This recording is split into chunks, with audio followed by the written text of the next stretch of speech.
ওই পরিমাণ মজুরি দিতে হবে। মজলুম শ্রমিকদের মুক্তি কিন্তু আজও আসে না।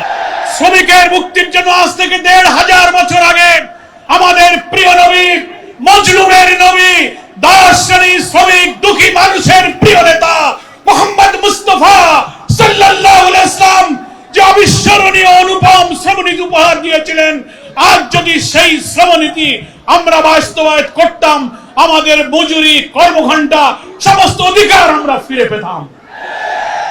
প্রিয় নবী বিদায় হজের ভাষণে, কাবার চত্বরের ঐতিহাসিক ভাষণে যে সমস্ত অধিকারের কথা তিনি দুনিয়ার মজলুমের জন্য উপহার দিয়ে গেছেন, পবিত্র হাদিস গ্রন্থে সেগুলো বিস্তারিত বলা হয়েছে। আল্লাহ রাসূল সাল্লাল্লাহু আলাইহি ওয়াসাল্লাম বলেছেন, শ্রমিকের অধিকারের জন্য তার কাজ শেষ হবার সাথে, ঘাম শুকাবার সাথে সাথে তার মজুরি প্রদান করো। মজুরির পরিমাণ নির্ধারণের জন্য আজকে আমরা ১০,০০০, ২০,০০০, ২৫,০০০ টাকার পে স্কেলের কথা বলি, ন্যূনতম মজুরি।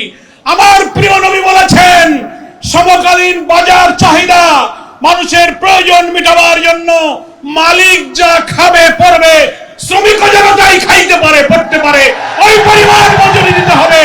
দুনিয়ার কোন শ্রমনীতি, সমাজতন্ত্র, পুঁজিবাদ, ধর্মনিরপেক্ষতা, জাতীয়তাবাদ, কোন শ্রমনীতিতে শ্রমিকের উন্নত মজুরির কথা বলা হয়নি।